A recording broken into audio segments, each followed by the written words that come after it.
गली में पहरा देते चौकीदार के डंडे की खटखट और सन्नाटे को चीरती हुई राजवीर के खर्राटों की आवाज़ के बीच कब रात का तीसरा पहर भी सरक गया पता ही नहीं चला।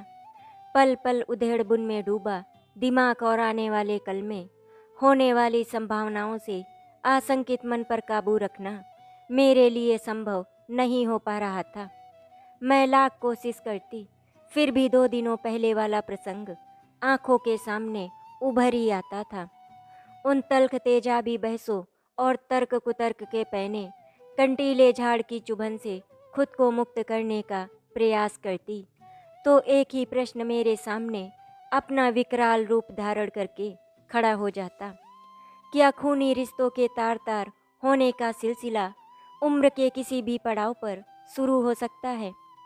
कभी ना बोलने वाली अनुपमा भाभी तभी तो गेहूं सांप की तरह फुंकारती हुई बोली थी, दीप्ति अब और बर्दाश्त नहीं कर सकती, इस बार आई हो तो माँ बाबूजी को समझा कर जाओ।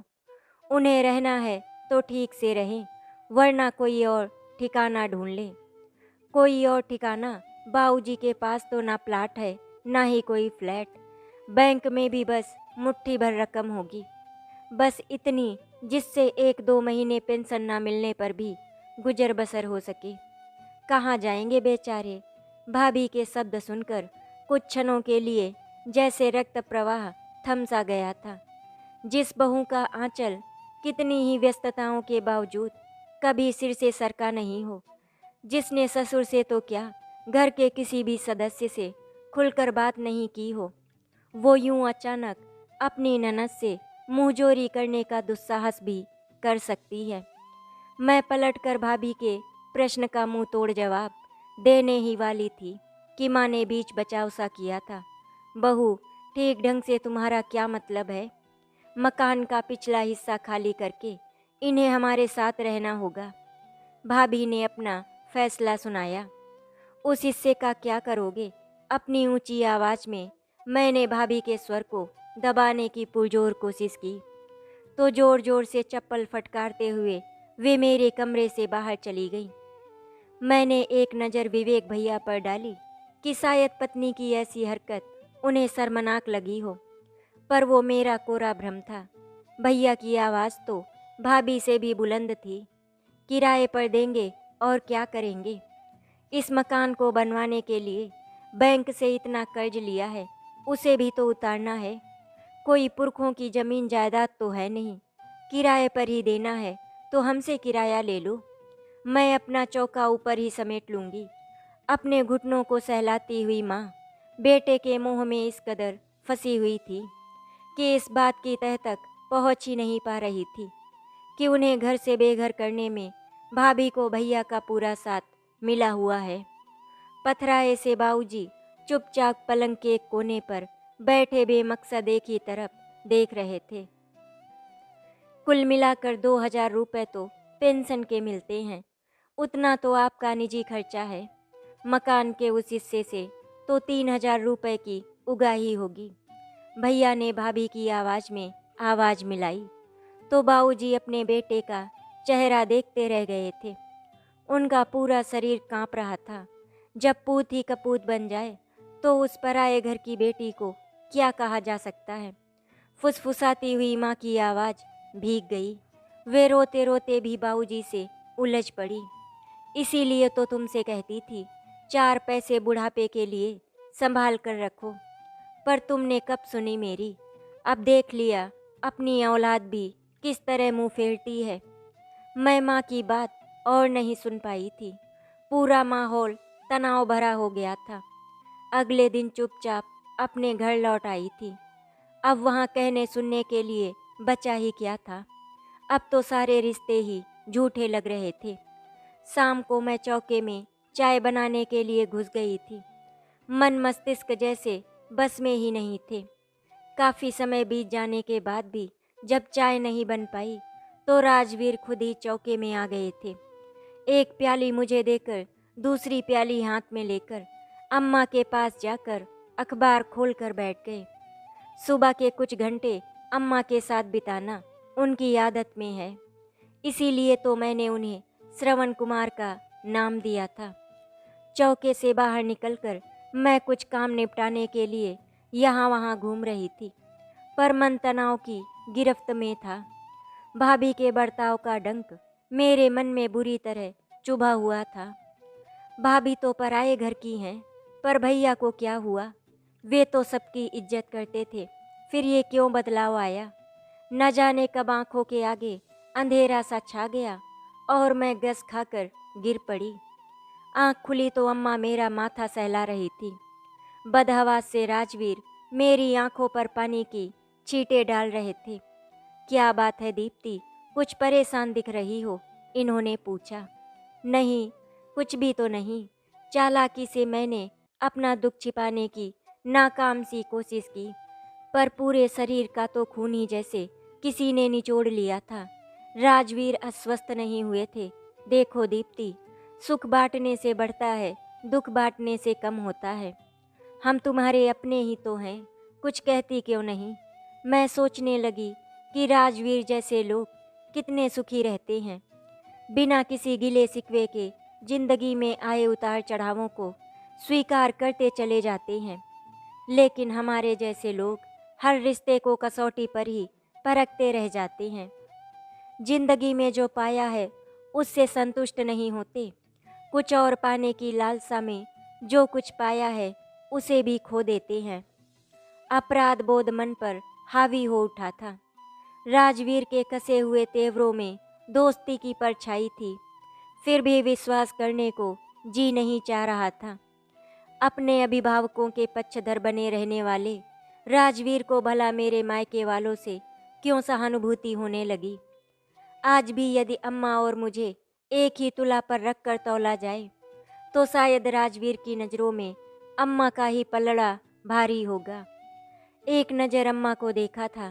कहते हैं औरत ही औरत की पीड़ा को समझ सकती है, पर उन आँखों में भी जो भाव थे उन्हें अपनेपन की संज्ञा देना गलत था। मौके बेमौके अम्मा कितनी बार तो सुना चुकी थी, अपने मायके का दुख डंक की तरह चुभता है। जाके पैर न फटी बेवाई, वो क्या जाने पीर पर आई, कि दुहाई समय समय पर देने वाली अम्मा इस समय मेरे मर्म पर निशाना लगाने से नहीं चूकेंगी। इतना तो इस घर में इतने बरसों में रहते रहते जान ही गई थी। शादी के बाद हर 2 दिनों में मेरे मायके में संदेश भिजवाने वाली अम्मा की नज़रें मेरी ही माँ और बाऊजी में खोट निकालेंगी। प्याज के छिलकों की तरह अतीत के दृश्य परत दर परत मेरी आंखों के सामने खुलते चले गए थे। जब भी अम्मा पिताजी इकट्ठा बैठते, अम्मा आंखें नम कर लेती। संस्कार बड़ों से मिलते हैं, मैं तो पहले ही कहती थी। किसी अच्छे परिवार से नाता जोड़ो। मेरा राजवीर इकलौता बेटा है, उसकी तो गृहस्थी ही नहीं बसी। ऐसी बात नहीं है, पिताजी भीगे स्वर में कहते। बहू के मायके वाले तो बहुत अच्छे हैं। रमेश चंद्र प्रोफेसर थे, शीला बहन तो परायों को भी अपना बनाने वालों में है। भाई कितना मिलनसार है और भाभी अमीर खानदान की इकलौती वारिस है, पर घमंड तो छू तक नहीं गया। हाँ, बहू का स्वभाव विचित्र है, संवेदनशीलता भावुकता नाम को भी नहीं। मैं तो हीरा समझ कर लाया था, अब ये कांच का टुकड़ा निकली तो जख्म तो बर्दाश्त करने ही पड़ेंगे। पिताजी मेरे मायके को लेकर जब मुझे कोसते तो अम्मा के जख्मों की कुरेदन और बढ़ जाती। वे मेरे माता पिता को बुलावा भेजती। शिकायतों की फेहरिस्त काफ़ी लंबी होती थी। जैसे मुझे बड़ों का सम्मान करना नहीं आता, पति को कुछ समझती नहीं, कोई काम करीने से कर नहीं सकती, बेहन्नक चढ़ी है आपकी बेटी। कहते कहते अम्मा बहस का सारांश पेश करती। माँ सजा पाने वाले मुजरिम की तरह गर्दन लटका कर मेरा एक एक गुनाह कबूल करती जाती। बाऊजी कभी उनके आरोपों का खंडन करना चाहते भी तो माँ आँख के इशारे से रोक देती। समधियाने में तर्क वितर्क करना उन्हें जरा नहीं भाता था। फिर राजवीर तो उनके दामाद थे, उन्हें कुछ बुरा ना लगे, इसीलिए वे चुप ही रहना पसंद करती थी। बेचारी माँ को देखकर ससुराल के लोगों पर गुस्सा आता और माँ पर दया। निम्न मध्यम वर्गीय परिवार में 2 बच्चों की माँ से अधिक निरीह जीव शायद और कोई नहीं होता। इधर मेरे माता पिता के घर से बाहर निकलते ही माहौल बिल्कुल बदल जाता। अम्मा पिताजी किसी न किसी बहाने से घर के बाहर निकल जाते थे ताकि हम दोनों पति पत्नी आपस में बातचीत करके इस मसले को हल कर सके। पर मुझे तो उस समय राजवीर की शक्ल से भी चिढ़ हो जाती थी। उन्हीं के सामने मेरे माता पिता की बेइज्जती होती रहती, पर वे मेरे पक्ष में एक भी शब्द कहने के बजाय उपदेश ही देते रहते। अम्मा घर लौटकर बड़े प्यार से एक थाली में 56 भोग परोसकर मुझे समझाती, बहू कमरे में जा, राजवीर अकेला बैठा है, खुद भी खा उसे भी खिला। मेमने की खाल में भेड़िया, मैं मन ही मन बुदबुदाती। इसी को तो तिरिया चरित्र कहते हैं। मन में दबा गुस्सा मुंह पर आ ही जाता था और मैं चिढ़कर जवाब देती थी, कोई नन्हे बालक हैं जो मुंह में निवाला दूंगी, अपने लाडले की खुद ही देखभाल कीजिए। कमरे में जाने के बजाय मैं घर से निकल पड़ती और सामने वाले पार्क में जाकर बैठ जाती। कॉलोनी के लोग अक्सर पार्क में चहलकदमी करते रहते थे। मेरी पनीली आंखें और उतरा हुआ चेहरा देखकर आसपास खड़े लोगों में जिज्ञासा पैदा हो जाती थी। वे तरह तरह की अटकलें लगाते, कोई कुछ कहता, कोई कुछ पूछता। मैं घर में घटने वाले छोटे से छोटे प्रसंग का बढ़ चढ़कर बयान करती। ससुराल पक्ष के हर सदस्य को खूब बदनाम करती। घर लौटने का मन नहीं करता था, ऐसा लगता सभी मेरे दुश्मन हैं। यहाँ तक कि माँ बाबूजी भी दुश्मन लगते थे। इन लोगों को कुछ कहने के बजाय वे यूं ही मुंह लटका कर चले जाते हैं, जैसे बेटी देखकर कोई बहुत बड़ा गुनाह किया हो। 2-4 दिन शांति से बीतते और फिर वही किस्सा शुरू हो जाता। गलती राजवीर की थी, उसके अम्मा बाबूजी की थी या मेरी नहीं जानती, पर पेशी के लिए मेरे माँ बाबूजी को ही आना पड़ता था। कुछ ही समय में माँ तंग आ गई थी, तब विवेक भैया ही आकर मुझे ले जाते थे। मायके में भी मेरे लिए उपदेशों की कमी नहीं थी। राजवीर इकलौता बेटा है, सर्वगुण संपन्न, ना देवर है ना कोई ननद, जमीन जायदाद का इकलौता वारिस है। तू थोड़ा झुककर चले तो घर खुशियों से भर जाए।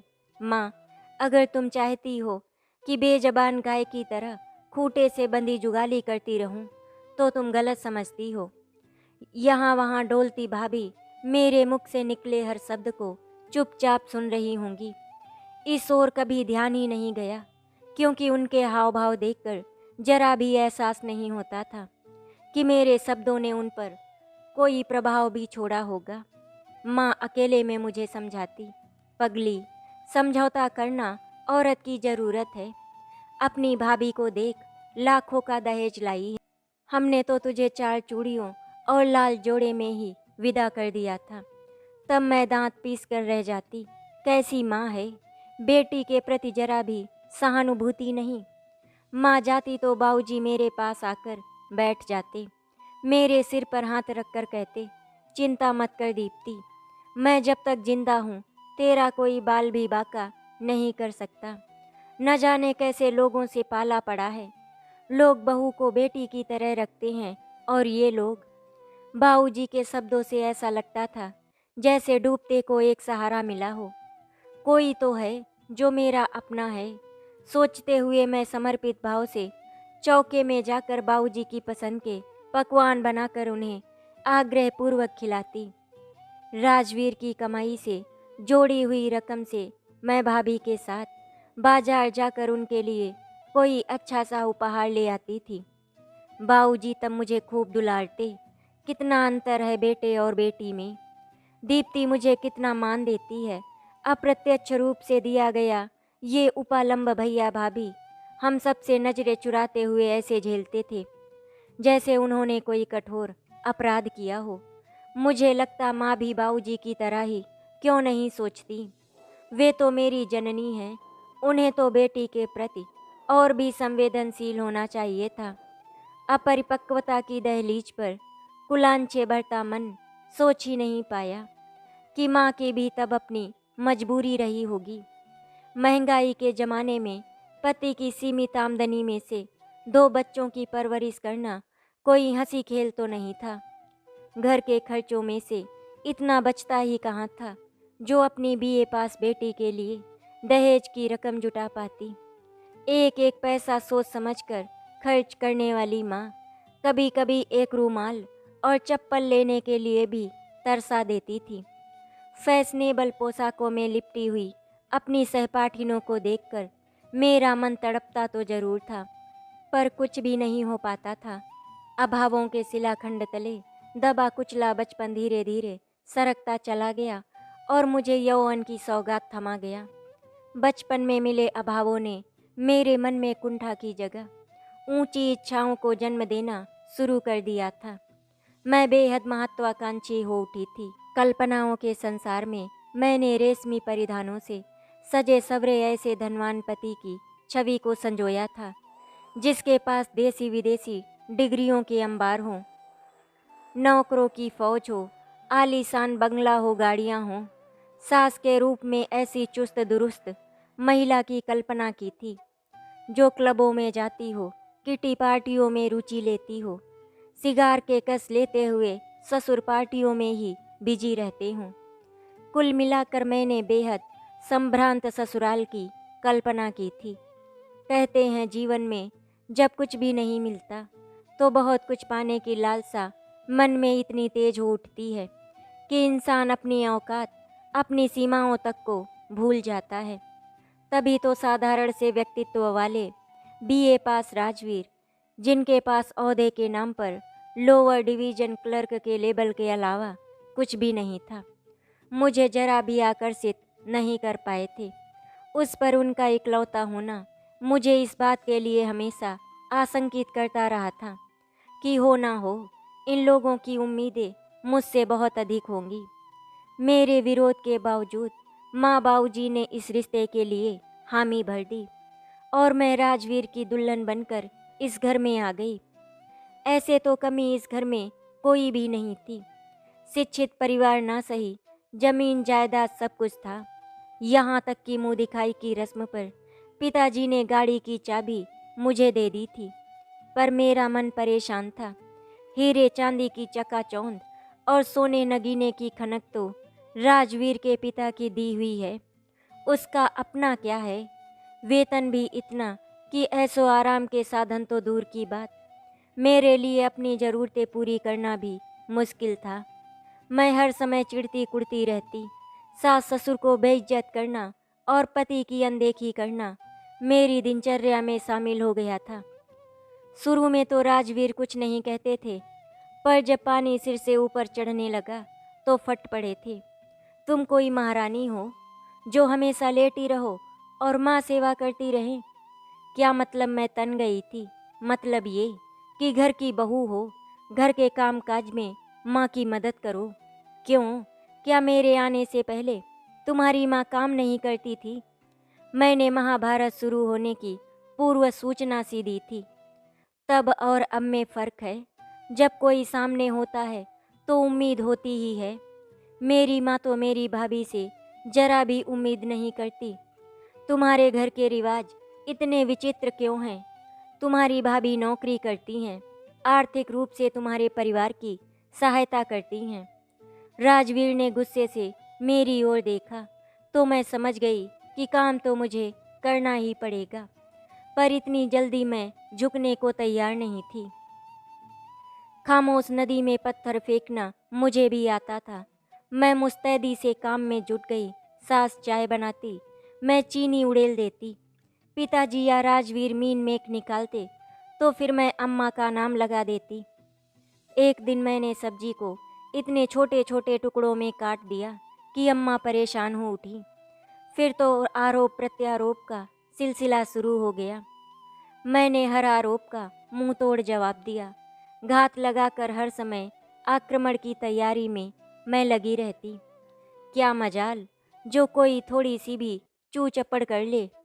राजवीर को बुरा तो लगता था, पर मेरे अशिष्ट स्वभाव को देखकर चुप हो जाते थे।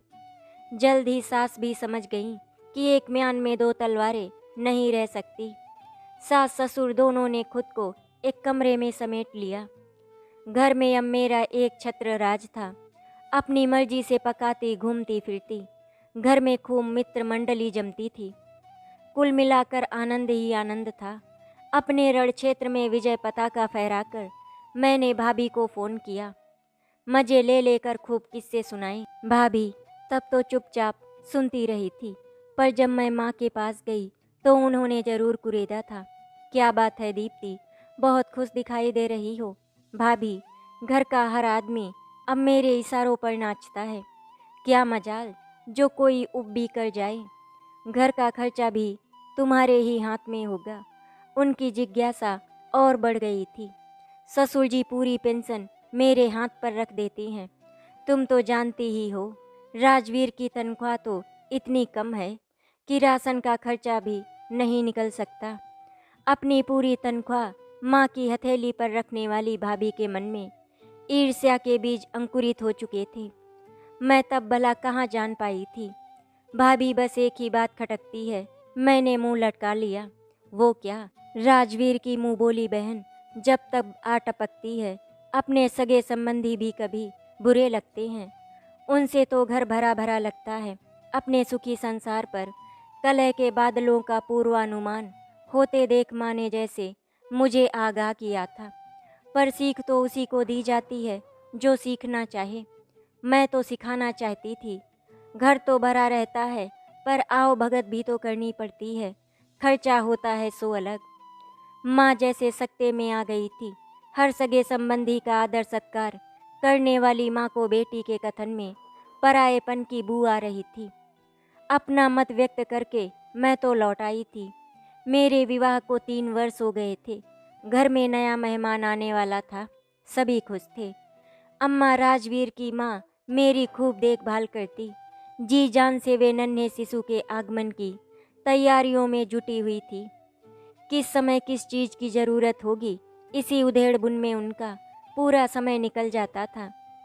कहीं ऐसा ना हो मेरे करीब आकर वे मेरे साम्राज्य में हस्तक्षेप करना शुरू कर दें। आशंका के बादल मेरे मन के इर्द गिर्द मंडराने लगे थे। एक दिन मैंने उन्हें साफ शब्दों में कह दिया, अम्मा आप ज़्यादा परेशान ना हों। प्रसव मैं अपनी माँ के घर पर करूँगी। पहला बच्चा, वो भी मायके में। वे चौंक गई थी। जी हाँ, क्योंकि आपसे ज़्यादा मुझे अपनी माँ पर भरोसा है। बहुत दिनों बाद मैंने खाली प्याले में तूफान उठाया था। सहसा सामने खड़े राजवीर का पौरुष जाग गया था। उन्होंने खींचकर एक तमाचा मेरे गाल पर जड़ दिया था। इस घर में तुमने नागफनी रोपी है, पूरे घर को नरक बनाकर रख दिया। अब तो इस घर की दीवारें भी काटने को दौड़ती हैं। मेरा अपमान करने की तुम्हारी जुर्रत कैसे हुई? अब मैं एक पल भी यहाँ नहीं रुकूंगी। मैंने बैग में कपड़े ठूसे और माँ के पास चली गई। वैसे भी 7वां महीना चल रहा था, आना तो था ही। मुझे किसी ने रोका नहीं था, और अगर कोई रोकता भी तो मैं रुकने वाली नहीं थी। माँ के ड्राइंग रूम में काफ़ी हलचल थी। भाभी के माता पिता बेटी की गोद भराई की रस्म पर रंगीन टीवी और फ्रिज लाए थे। छोटे छोटे कई उपहारों से कमरा भरा हुआ था। घर के सभी सदस्य समधियों की सेवा में बिछे हुए थे। माँ ने उड़ती सी नज़र मुझ पर डाली थी। उनकी अनुभवी आंखों को ये समझते जरा भी देर नहीं लगी कि मेरे घर में ज़रूर कुछ न कुछ घटना घटी है। पर पाहुनों के सामने पूछती कैसे? अपने साथ मेरी ससुराल भी तो बदनाम होती, जो उनकी जैसी समझदार महिला को कतई मंजूर नहीं था। मेहमान चले गए तो माँ व बाबूजी मेरे पास आकर बैठ गए। भैया के कमरे से छनकर आ रही रोशनी से साफ था कि वे लोग अभी तक सोए नहीं हैं। माँ धीरे धीरे मुझे कुरेदती रहीं और मैं सब कुछ उगलती चली गई। माँ तुम नहीं जानती वे कैसे कैसे संबोधन मुझे देते हैं। उन्होंने मुझे नागफनी कहा है। मैं रोआसी हो उठी थी। ठीक ही तो कहा है, गलत क्या कहा है? भैया की गुस्से से भरी आवाज़ थी। आपे से बाहर होकर न जाने कब से वे दरवाजे पर खड़े हुए मेरी और माँ की बातें सुन रहे थे। माँ कभी मेरा मुंह देखती, कभी भैया का। दीप्ति, आखिर भावनाओं का भी कुछ मोल होता है। राजवीर इकलौते हैं, न जाने कैसी कैसी उम्मीदें रखते हैं लोग अपने बेटे और बहू से, पर तू तो कहीं भी खरी नहीं उतरी। मुझे तो खामोश नदी में पत्थर फेंकना ही आता है। माँ भैया को चुप करवाना चाहती थी, पर उनका गुस्सा सारी सीमाएं पार कर चुका था। इस लड़की को सब कुछ तो मिला, पैसा, प्यार, मान, इज्जत, इसी में सब कुछ पचाने को सामर्थ्य नहीं है। जब सब कुछ मिल जाए तो उसकी अवमानना, उसके तिरस्कार में ही सुख मिलता है। कहते हुए भैया उठे और कमरे से बाहर निकल गए। उसके बाद भैया भाभी की बातचीत काफ़ी देर तक चलती रही। इधर माँ मुझे पूरी रात समझाती रही कि मैं अपना फैसला बदल लूँ। एक तो खर्च का अतिरिक्त भार वहन करने की क्षमता उनमें नहीं थी।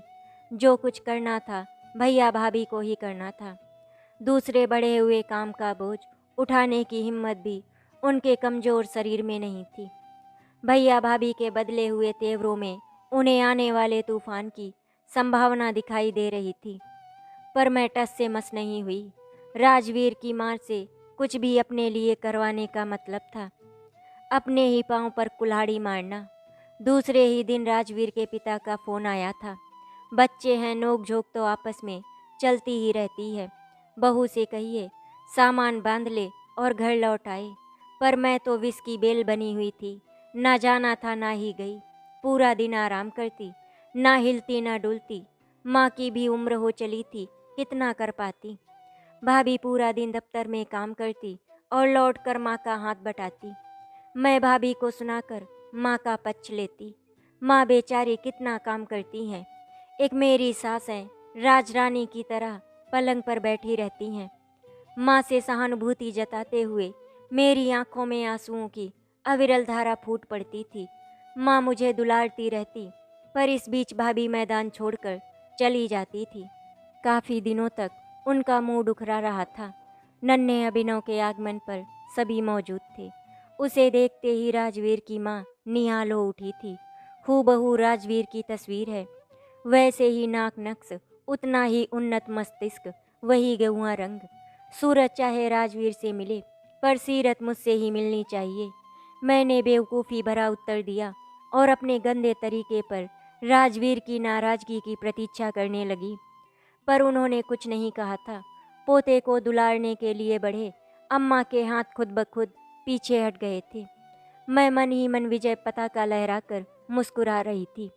2 महीने तक माँ और भाभी मेरी सेवा करती रहीं। राजवीर की माँ खूब सारे मेवे, पंजीरी और फल भिजवाती रही थी, पर मैं किसी भी चीज़ को हाथ नहीं लगाती थी। एक दिन माँ के हाथ की बनी हुई खीर खा रही थी कि भाभी ने करारी चोट की। दीदी, तुम्हारी सास ने इतने प्रेम से कलेवा भेजा है, इसका भी तो भोग लगाओ। अपनी समझ अपने ही पास रखो तो बेहतर होगा। मेरे घर के मामलों में ज़्यादा हस्तक्षेप ना करो। तुम्हारा घर। मुंह बिचकाते हुए भाभी कमरा छोड़कर चली गईं, तो मैं कटकर रह गई। आखिरकार मैं अब शब्दों पर उतर आई थी। उन्हीं दिनों भैया भाभी ने दफ्तर से कर्जा लेकर मेरी ही ससुराल के पास मकान खरीद लिया था। 4 कमरों के इस मकान में आने से पहले ही माँ ने ये फैसला ले लिया था कि माँ और बाबूजी पिछवाड़े के हिस्से में रहेंगे। ये मशवरा उन्हें मैंने ही दिया था और भैया मान भी गए थे। नए मकान में आने की तैयारी जोर शोर से चल रही थी। उठापटक और परेशानी से बचने के लिए मैं ससुराल लौट आई थी। घर लौटी तो खुशी के बादल छा गए थे। सास ने भावावेश में आकर अभिनव को गोद में ले लिया और लगी उसका मुंह चूमने। नन्हा फूल सा बालक, कहीं कोई संक्रमण हो गया तो। मैंने उसे अपनी गोद में समेट लिया और साथ ही सुना भी दिया, बच्चे की देखभाल मैं खुद करूंगी, आप सबको चिंता करने की ज़रूरत नहीं है। बाऊजी अब कुछ भी नहीं कहते थे, जैसे समझ गए थे कि बहू के सामने कुछ भी कहना पत्थर पर सिर पटकने जैसा ही है। आस पड़ोस के लोग अम्मा जी से सवाल करते कि बहू मायके से क्या लाई है, तो मैं बढ़ चढ़कर मायके की समृद्धि और दरियादली का गुणगान करती। भाभी के मायके से आई हुई चूड़ियाँ माँ ने मुझे उपहार स्वरूप दी है। बाकी सबके लिए उपहार मैं राजवीर की कमाई से बचाई हुई रकम से ही ले आई थी। सास की एक सहेली ने उलट पुलट कर चूड़ियाँ देखी, फिर प्रतिक्रिया दी। मोटे कंगन होते तो ठीक रहता, मजबूती भी बनी रहती। मैं उस दिन खूब रोई थी। आप लोग दहेज के लालची हैं। कोई और बहू होती तो थाने की राह दिखा देती। उस दिन के बाद से मैंने उन लोगों को अभिनव को छूने नहीं दिया। कोई परेशानी होती तो रिक्शा करती और माँ के पास पहुँच जाती। मायका तो अब कुछ ही गज के फासले पर था। राजवीर के पिता का स्वास्थ्य अब गिरने लगा था। घर का वातावरण देखकर वे अंदर ही अंदर घुलने लगे थे। डॉक्टर ने दिल का रोग बताया था। जिस वृक्ष की जड़ें खोखली हो गई हों, वो कब तक अधड़ों का मुकाबला कर सकता है। और एक रात ससुर जी सोए तो उठे ही नहीं। पूरे घर का वातावरण ही बदल गया। शोक में डूबी हुई अम्मा का रहा सहा दर्प भी जाता रहा। साम्राज्य तो उनका पहले ही छिन गया था। राजवीर ने मुझे विश्वास में लेकर सलाह दी। अम्मा बहुत अकेलापन महसूस करती हैं। कुछ देर अभिनव को उनके पास छोड़ दिया करो। दुख का माहौल था, तब कुछ भी कहना ठीक नहीं जान पड़ा था। पर मैंने मन ही मन एक फैसला ले लिया था। अभिनव को अम्मा से दूर ही रखूंगी। मायके के पड़ोस वाले स्कूल में अभिनव का दाखिला करवा दिया। स्कूल बंद होने के बाद बाबूजी अभिनव को अपने घर ले जाते थे। माँ उसे नहला धुलाकर होमवर्क करवाती और सुला देती। शाम को मैं जाकर उसे ले आती थी। एक तो सैर हो जाती थी, दूसरे इसी बहाने से मैं माँ से भी मिल लेती थी। बाबूजी की देखरेख में अभिनव तो कक्षा में प्रथम आने लगा था, पर माँ इस अतिरिक्त कार्यभार से टूट सी गई थी। एक आध बार दबे शब्दों में उन्होंने कहा भी था, राम को भी देखना पड़ता है और बहू तो नौकरी करती है। पर मैं अभिनव को अपने घर के वातावरण से दूर ही रखना चाहती थी। धीरे धीरे भाभी ने उलाहने देने शुरू कर दिए थे। पहले बेटी घर पर अधिकार जमाए रखती थी, अब नाती भी आ जाता है। मेरा राम बीमार हो या स्वस्थ रहे, पढ़े ना पढ़े, इन्हें तो कोई फर्क ही नहीं पड़ता है। एक को सिर पर चढ़ाया हुआ है, दूसरा जैसे पैरों की धूल। भाभी ने साफ तौर पर अभिनव की तुलना राम से करके जैसे सबका अपमान करने की हिम्मत जुटा ली थी। अपने सामने अपने ही माता पिता की झुकी हुई गर्दन देखने की पीड़ा कितनी असहनीय होती है, उस दिन मैंने पहली बार जाना था। फिर भी हिम्मत जुटाकर कहा था मैंने, घर तो मेरे बाबूजी और माँ का है, हम तो आएंगे ही। भूल कर रही हो, ये घर मेरे और तुम्हारे भैया के अथक परिश्रम से बना है। तुम्हारे सास ससुर की तरह किसी ने हमें उपहार में नहीं दिया। ये अलग बात है कि तुम्हारी तरह नाते रिश्तेदारों से संबंध तोड़कर नहीं बैठे हैं, यही गनीमत समझो। अनुपमा भाभी के शब्दों ने बारूद के ढेर में चिंगारी लगाने का काम किया था। उस दिन के बाद से स्थिति बिगड़ती चली गई। कभी माँ बाबूजी का अपमान होता, कभी मेरा और कभी अभिनव का। ऐसे माहौल में माँ बाबूजी पिछवाड़े का हिस्सा छोड़कर भैया भाभी के साथ समायोजन कैसे स्थापित कर सकते थे। अपने आसपास इतने साधन नहीं थे कि अलग से गृहस्थी बसा सके। कहाँ जाएंगे माँ बाबूजी, यही प्रश्न मन को बार बार कचोटता है। आत्मविवेचन करती हूँ तो माँ की मौन आँखों के बोलते प्रश्नों का जवाब ढूंढ नहीं पाती। कभी लगता है शायद मैं ही दोषी हूँ। अपनी ससुराल और पति से दूर मायके में सुख ढूंढने की कोशिश करती रही, पर सुख पाना तो दूर, माँ व बाबूजी को ही दर दर भटकने को मजबूर कर दिया। कितनी सुखी है राजवीर की माँ, संस्कारी बेटा है, सिर पर छत है और पिताजी की छोड़ी हुई संपदा, जिसे जब तक जिएंगी सिर्फ भोगेंगी। सिर्फ मेरी ही स्थिति परकटे पक्षी सी हो गई है, जिसमें उड़ने की तमन्ना तो है पर पंख ही नहीं है। कहाँ ढूंढूं इन पंखों को, मायके की देहरी पर या ससुराल के आंगन में। यही सोचते सोचते आंखें एक बार फिर नम हो गई हैं। धीरे धीरे मैंने मायके आना जाना कम कर दिया और अपने ससुराल को समय देना शुरू कर दिया। अभिनव की देखभाल अब अम्मा किया करती थी। कहीं न कहीं मुझे अपनी गलती का एहसास तो हो गया था। इसीलिए मैंने मन ही मन में सोच लिया था कि अब मैं अपने आप को सुधार लूँगी। और फिर धीरे धीरे करके मैंने अपने आप को पूरी तरह से बदल दिया। अब जब 5-6 महीने में एक बार मैं अपने मायके जाती तो भाभी और भैया भी मुझसे अच्छे से बात करते। अब बस मुझे सिर्फ एक ही तकलीफ़ थी, जब मैं अपने मायके जाती थी, वहाँ माँ को इस उम्र में भी इतना काम करते हुए देखती तो मुझे बहुत तकलीफ़ होती। मैंने तो अपनी गलती सुधार ली, भाभी कब सुधारेंगी, बस यही सोचा करती थी। आशा करती हूँ आपको हमारी कहानी अच्छी लगी होगी। अगर आपको हमारी कहानी अच्छी लगी तो वीडियो को लाइक एंड शेयर करें, चैनल को सब्सक्राइब करें। वीडियो देखने के लिए आपका धन्यवाद।